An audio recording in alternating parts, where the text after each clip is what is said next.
Hey everybody, welcome back to the channel. It's Neil and Kara out here on a beautiful day in Arkansas, USA. Where are we at, in Bentonville? We're in Centerton, technically. Centerton. Still kind of the home of Walmart. You can throw a rock and hit a Walmart something in this town, which is pretty cool. How big is this town? You said about 50,000? I would say, well, the two-county area is almost 500,000. Okay, and it's all a bunch of little towns that are all connected anymore. Yeah, it's like, you know, I'm from South Dakota, rural area. It's a rural area, but full of people. Yes. And it's a fun place to visit if you ever get the chance. Got a great training community down here. So today we're going to talk about the holster draw analysis. Yes. And what we can get out of that. And so we invite you to stick around for a second and watch this. The Filster Enigma is a revolutionary holster chassis system that completely divorces your holster and gun from your clothing, giving you unprecedented concealment whether in sweatpants or formal wear. It attaches to your AIWB holster via the wing and allows incredible flexibility for your concealed carry. Get yours at the link below. So the holster draw is, you know, from a self-defense perspective, is probably the most important piece, right? Yes. Let me take these things out so I'm not yelling at you the whole time. But, you know, we talk about a good draw to first shot. I think John, the way he says it is, he who gets shots into the meaty bits of others or anatomically correct hits typically wins. So if we can get our shots first, we typically win. That's not a guarantee, but that's what we typically see through the 50 or 60,000 videos that we've analyzed now.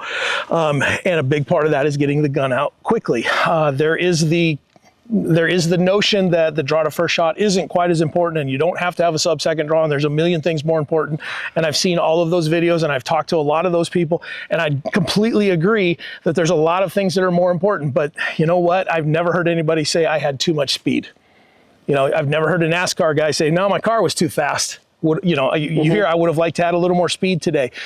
You know, and so if you've got a surplus of speed, what you then get is a surplus of time to make a decision.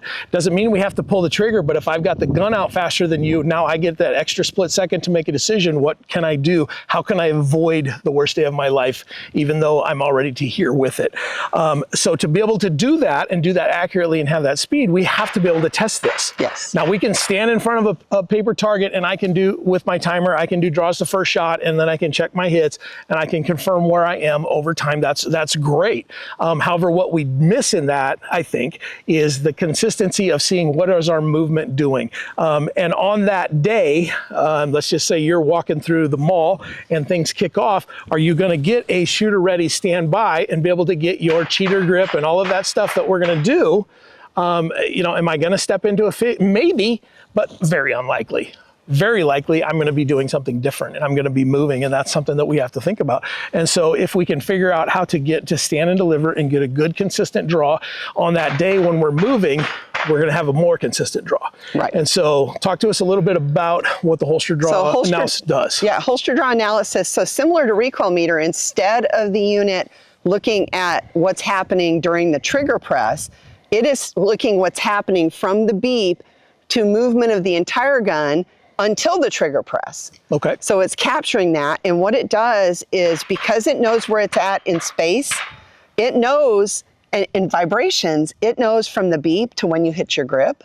It knows how long it takes for you to pull the gun up. It knows how long to take to rotate the gun. And if you do those at the same time, it'll show that. Okay. It'll tell you how long does it take to push the gun out, and then how long did you dwell before you press the trigger. So that is all broken out in holster draw analysis. Plus, we can see the movement of the gun from above. It's kind of like there's a camera above your head looking down, so that we can see, are you consistent each time with the movement of the gun? Okay, yeah. And you know, and I think the important part of those breakdowns of hand to gun, gun up, gun out, dwell time and all that, then it gives you some data that shows where you have the lowest hanging fruit for improvement. So if your dwell time out here is, you know, a full second of aiming, that's where we can work. We can do micro drills from, hey, how can I get on my sights more quickly, confirm and get a shot off.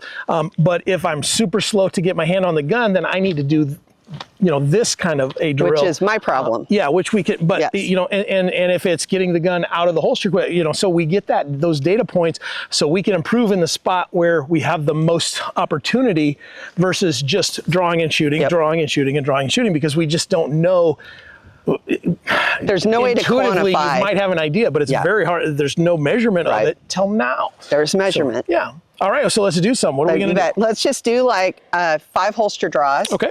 And so Neil's dry, so we're going to move. There's a berm over here. Okay. So every shot is going to start with a beep. Okay. And it's going to expect you to be back in the holster, so it's expecting the gun to be down, 100-degree cone downward. Okay. So we're going to put this to Yes, 5 cheap. shots.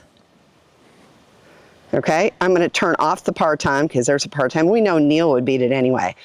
And let's just be consistent. So, Okay. so John says 1.5 seconds Yeah. is going to win most gunfights, Yep. hopefully. So maybe, turn the speed demon down just a little bit. I'll do my best. But it will pick up. So Okay. so we'll let you run. I've had this pick up sub-second. Exactly, it'll pick will. up sub-second. So, Okay. Yep. Okay, so on the beep. On the beat, draw, fire one. Draw then and just fire. reholster. Yep.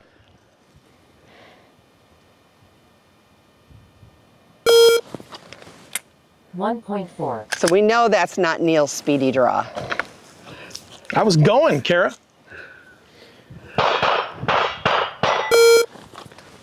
1.3. There we go.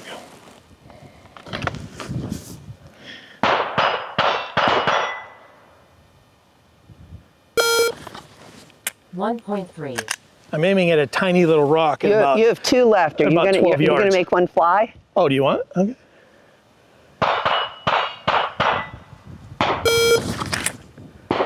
Yeah, didn't pick it up. Okay.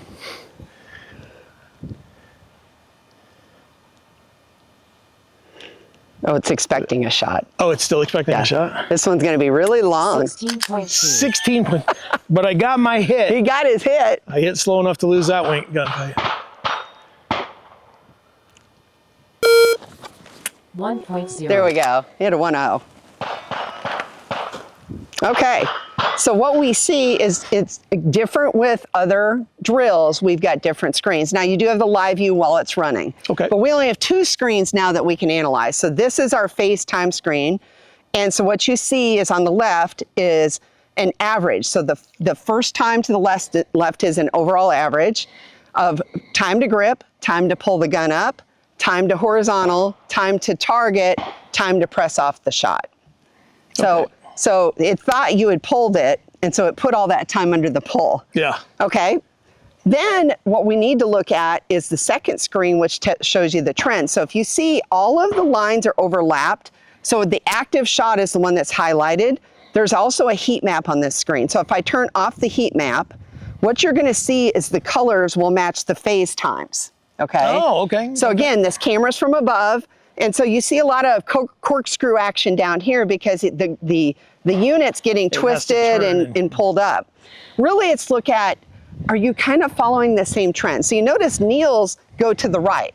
Now, Neil's right eye dominant. Yep. Correct? So even when we carry appendix, we still tend to push the gun just a little bit to the right, because if you're right eye dominant, if you're left eye dominant, you're probably going to see a little bit of Sure. a left push. Okay. If you carry strong side in your right eye dominant, it's going to be pretty up and down.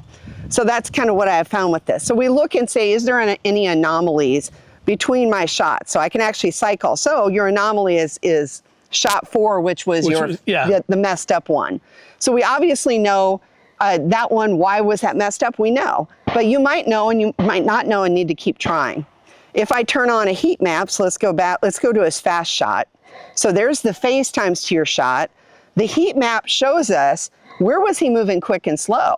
So even though you started out quick, about halfway out, Yep. he really starts to put the brakes on. And then he added a little bit of speed at the end. There's just that little bit of red, probably when you saw your dot, to quickly push the gun where it needed to be. So we're about 12 yards from the berm here, and I just picked out a rock. Yes. And on that shot, I got there quickly. And I think some folks call it modulation. When we get to about here, we start slowing down so we can see our dot, and then I have to correct. speed up. And basically what I had to do was give a little grip with my left, and I corrected it right onto the rock I was aimed at and press the trigger. So that's where, and you can replay with the heat map. Again, it's going to show you the draw as it goes. So, and it zooms in so you can really even tell the colors interesting, yeah. more.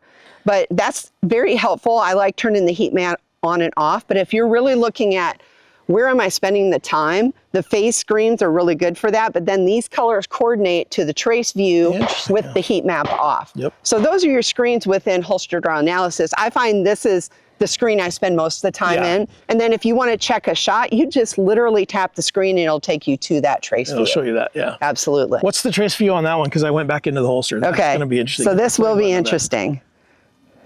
So out, and so I think that all Out. happened there. Oh, there it's back in. Yeah.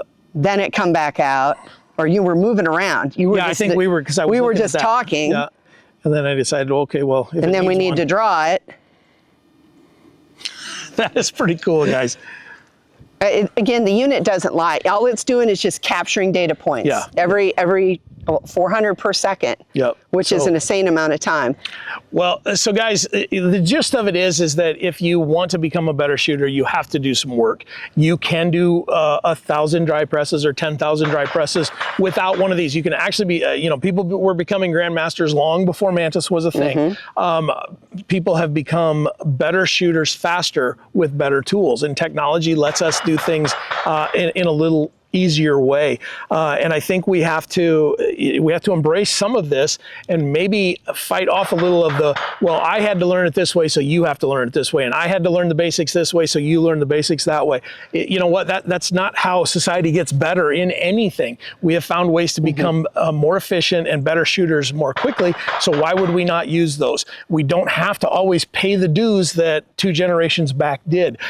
We can honor the dues that they paid to get us to this point, so we could create these things, and now we can be better a little more quickly, and maybe we can do something for the next generation. I struggle with, and the easy picking one here is you got to get good with irons before you can use a dot. And I'm like, you know what? I'm not getting into that. I know you guys all know which side of that fence I fall on, but why do I have to make somebody do something with older technology that they are way less likely to use? Now, it doesn't mean that if somebody shoots with a dot, they don't know how to shoot with an irons. I don't know why we make that correlation, but this is the same kind of thing. There's technology here that will make us better quicker. And yes, we don't have to spend years and years and years to get good at this stuff. We can get good in a relatively quickly time frame, and then we can move on to become even better. And that's the whole point of it all. And I just want to call out, so holster draw analysis, obviously you and I were big into working on this for the preservation of our lives, right? Yep. And so if you're not really sure what to work on to work down to that goal of that 1.5 draw to first shot, Mantis has put some courses out there, and it's kind of based on John's theory of, if you can do a 2.0, then you're a concealed carrier. But if you can get down to that 1.5, he terms it a professional concealed carrier. We built 3 courses. All 3 are available now. They're called concealed courses. Now they do require an X10 because you've got to have holster draw. Yep. But you can start with the basic and work to the advanced and work to the elite. And remember, when you finish a course, you get a patch. Cool. It is pretty cool when, because you register your system when you set it up, and then one day in the mail, I open it, I have a letter from Mantis, and I'm like, oh, this is cool, because I get stuff from those guys once in a while anyway. And I open up and it's a patch for a course. I'm like, I didn't even know this was a thing. This is pretty cool. So, but it's going to walk you through 10 challenges, and they're going to get harder. Yep. But it's gonna, if you work on those challenges, it's gonna get you there. It's gonna make you a better shooter. There. Yep. And it's fun. It's something, and now we've got the tangible little tchotchke to say, hey, I did this, and maybe not everybody else did this. I know there's a lot of people in our Asp Dry Fire group that is sponsored by Mantis, and we're at about 4,500 people in this group. It's a pretty active group. We do challenges. We give stuff away. In fact, this weekend while we're here training, I got a draw for the latest winners. Come join that, and you'll see people post up their stuff of, I got all of my badges, I've got all of my stuff. And if you don't have a Mantis, you can still be in the group because we can dry fire without them. I totally get it. That's the beauty of the relationship is, Mantis just wants people to be more safe and be better shooters. And if it's not with their system, they get it. Ideally, it's going to be with their system because that's how they feed their families. So buy their stuff. That's the whole point of a lot of this is where it's a business trying to make money. And it's a great organization. They're great people. It's a family. I mean, literally, it's a family, and it's really neat to be a part of it. And this is probably for a whole different video, but I got to meet some extended family of the ownership at SHOT Show. At SHOT and Show, spent some yep. real time with some of the ownership's extended family, and these are real people with real lives I mean, it was an honor for me, and Stephanie got to spend Yep. some real time there.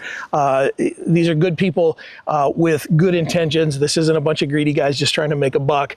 They're trying to make us better shooters. So embrace it, guys. It's technology.